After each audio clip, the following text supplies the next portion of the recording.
Hello friends, आप सबका आपके अपने चैनल गोविंद लेक्चर्स में एक बार फिर से स्वागत है। तो प्रिय विद्यार्थियों, आज की इस क्लास में हम कक्षा 10 विज्ञान विषय के अध्याय 4 कार्बन एवं उसके यौगिक के कार्यपत्रक 10 को सॉल्व करना सीखेंगे। हमने आपकी नवीनतम वर्कबुक के अनुसार कार्यपत्रक 1 से लेकर 9 तक सभी को बहुत अच्छे से सॉल्व करा दिया है। उनकी लिंक वीडियो के डिस्क्रिप्शन में दी हुई है या फिर चैनल की प्लेलिस्ट पर जाकर आप उन सभी क्लासेस को आराम से देख सकते हैं। तो चलिए क्लास हम शुरू करते हैं। पहला प्रश्न है, कार्बन डाइऑक्साइड की इलेक्ट्रॉन बिंदु संरचना क्या होगी? हमें कार्बन डाइऑक्साइड यानी कि CO2 की क्या बनानी है? इलेक्ट्रॉन बिंदु संरचना बनानी है।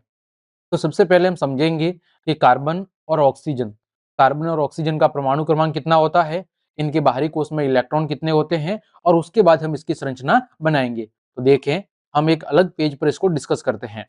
तो हमने यहाँ पर एक संरचना बना रखी है CO2 की। तो देखो होता क्या है, कार्बन परमाणु है और यहाँ पर एक कार्बन के साथ 2 ऑक्सीजन परमाणु क्या हो रहे हैं, जुड़ रहे हैं। यानी एक कार्बन परमाणु है और इसके साथ कितने ऑक्सीजन परमाणु जुड़े हुए हैं? आपके 2 ऑक्सीजन परमाणु जुड़े हुए हैं। अब बात करें कार्बन की, तो कार्बन का जो परमाणु क्रमांक है वो कितना है? 6 है। यानी कि इसका जो इलेक्ट्रॉनिक विन्यास है वो कितना है? 2 और 4। के कोष के अंदर 2 इलेक्ट्रॉन है और एल कोष के अंदर कितने इलेक्ट्रॉन है? 4 इलेक्ट्रॉन। वही बात करें ऑक्सीजन की, तो ऑक्सीजन का परमाणु क्रमांक कितना है? 8 है। यानी पहले कोष में 2 इलेक्ट्रॉन है और दूसरे कोष में कितने इलेक्ट्रॉन है? 6 इलेक्ट्रॉन। तो कार्बन की जो संयोजकता है, कार्बन की संयोजकता कितनी है? कार्बन की संयोजकता है आपके 4। कार्बन की संयोजकता कितनी है? कार्बन की संयोजकता है 4। और ऑक्सीजन की संयोजकता कितनी है? तो ऑक्सीजन की जो संयोजकता है वो है आपके 2। कितनी है? ऑक्सीजन की जो संयोजकता है वो कितनी है? 2 है। ठीक है, मतलब क्या हुआ कि कार्बन को अपने अष्टक को पूरा करने के लिए कितने इलेक्ट्रॉन की जरूरत है? 4 की। वही ऑक्सीजन को अपने अष्टक को पूरा करने के लिए कितने इलेक्ट्रॉन की जरूरत है? 2 इलेक्ट्रॉन की जरूरत है। तो यहाँ पर देखो, कार्बन के ऊपर हमने कितने क्रॉस लगा रखे हैं? 4। मतलब कार्बन के बाहरी कोश में कितने इलेक्ट्रॉन है? 4 इलेक्ट्रॉन। और ऑक्सीजन के बाहरी कोश में कितने इलेक्ट्रॉन है? 6 इलेक्ट्रॉन। तो होगा क्या कि जो एक कार्बन परमाणु है वो ऑक्सीजन के साथ दो दो इलेक्ट्रॉनों की क्या करेगा? साझेदारी करेगा। क्या करेगा? दो दो इलेक्ट्रॉनों की साझेदारी करेगा और क्या बनाएगा? आपका CO2 अणु बना देगा। यहाँ पर देखो, एक कार्बन है, कार्बन के बाहरी कोश में कितने इलेक्ट्रॉन है? 4। तो इस 2 की साझेदारी ये यहाँ से कर देगा और इस 2 की साझेदारी ये यहाँ से कर देगा। तो ऑक्सीजन के पास 6 पहले से थे और 2 इधर हो जाएंगे। कितने हो गए? 8। इस ऑक्सीजन के पास भी 6 पहले से थे, 2 की इसने साझेदारी कर दी तो क्या हो गए? 8। कार्बन के साथ 4 पहले से हैं, 2 और 2, 4 की इसने साझेदारी कर दी तो कितने हो गए? 8 पूरे हो गए। तो इसको हम इस तरह दर्शा सकते हैं कि एक कार्बन परमाणु 2 ऑक्सीजन परमाणु के साथ द्विआबंध के द्वारा जुड़ा हुआ है। यानी 2-2 इलेक्ट्रॉनों की क्या कर रहा है? साझेदारी कर रहा है और क्या बना रहा है? आपका एक CO2 अणु बना रहा है। ठीक है, आगे बढ़ते हैं। देखो, आपका प्रश्न संख्या 2। प्रश्न संख्या जो 2 है वो आपके सामने दिया गया है कि कार्बन के 2 गुणधर्म कौन से हैं जिसके कारण हमारे चारों ओर कार्बन यौगिकों की विशाल संख्या दिखाई देती है। यानी कार्बन के ऐसे 2 कौन से गुण हैं जिनकी वजह से हमारे आसपास में कार्बन की यौगिकों की संख्या बहुत ही विशाल दिखाई देती है। तो पहला गुण क्या है? तो पहला गुण है बच्चों, कार्बन की सतु संयोजकता। पहला गुण क्या है? कार्बन की सतु संयोजकता। क्या है? कार्बन की सतु संयोजकता। कार्बन की सतु संयोजकता। और दूसरा गुण है कार्बन की श्रृंखलन गुण की प्रवृत्ति। दूसरा गुण क्या है? दूसरा है श्रृंखलन का गुण। अभी इसको हम समझेंगे कि क्या होता है। दूसरा है श्रृंखलन का गुण। तो जो कार्बन की सतु संयोजकता है उसका मतलब है कि कार्बन की संयोजकता कितनी है? 4 संयोजकता है। इस वजह से ये लगभग प्रत्येक प्रकार के तत्व या परमाणु के साथ क्या कर लेता है?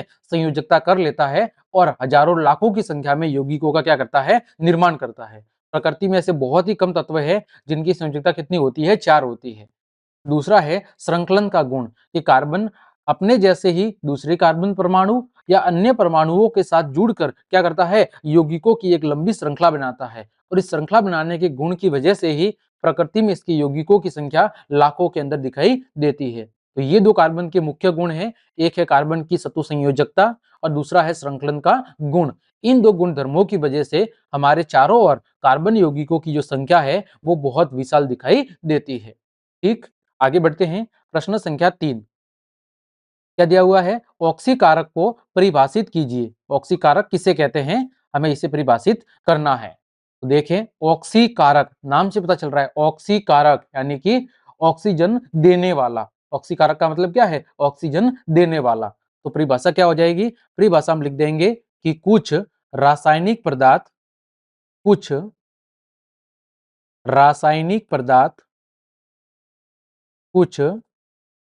रासायनिक पदार्थ जो जो स्वयं अपघटित होकर जो स्वयं अपघटित होकर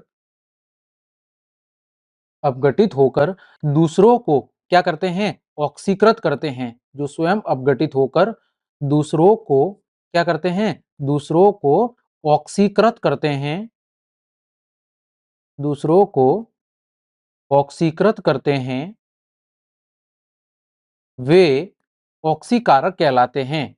वे क्या कहलाते हैं? वे ऑक्सीकारक कहलाते हैं।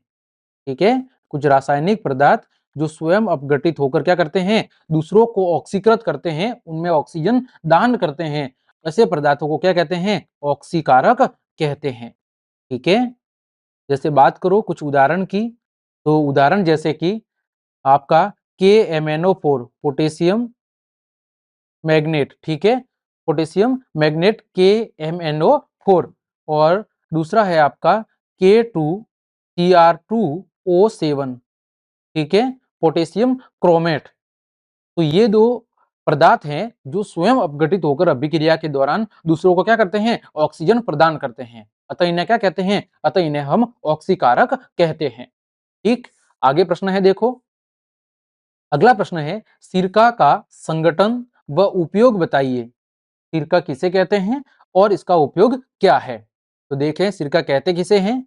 तो हम लिख देंगे उत्तर कि 6 से 8% 6 से 8% तनु एसिटिक अम्ल को तनु एसिटिक अम्ल को क्या कहते हैं? 6 से 8% तनु एसिटिक अम्ल को हम क्या कहते हैं? सिरका कहते हैं।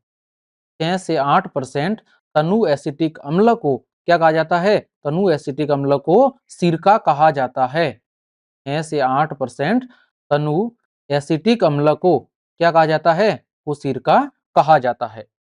अब बात करें इसके उपयोग की, तो इसका उपयोग कहाँ किया जाता है? तो हम लिखेंगे कि अचार के परिरक्षक के रूप में सिरका का उपयोग किया जाता है। अचार के परिरक्षक के रूप में मतलब अचार को लंबे समय तक सुरक्षित बनाए रखने के लिए इसका उपयोग किया जाता है, सिरका का उपयोग किया जाता है। तो अचार के परिरक्षक के रूप में अचार के परिरक्षक के रूप में इसका उपयोग किया जाता है। ठीक है, अचार के परिरक्षक के रूप में इसका उपयोग किया जाता है। ठीक है, आगे देखो प्रश्न संख्या 5 क्या दिया हुआ है? मिशेल संरचना का चित्र बनाइए। इसका चित्र बनाना है मिशेल संरचना का। अब देखो होता क्या है कि जब हम साबुन से कपड़े धोते हैं तो उस दौरान कपड़े धोने की प्रक्रिया के दौरान किसका निर्माण होता है? मिशेल संरचना का निर्माण होता है। इसका निर्माण होता है, मिशेल संरचना का उस दौरान निर्माण होता है। अब देखो ये बीच में क्या है? ये बीच में आपको जो येलो कलर का दिख रहा है, ये है आपका मेल अथवा तेल की बूंद। क्या है? मेल अथवा तेल की बूंद, जिसकी हमें क्या करनी है? जिसकी हमें सफाई करनी है।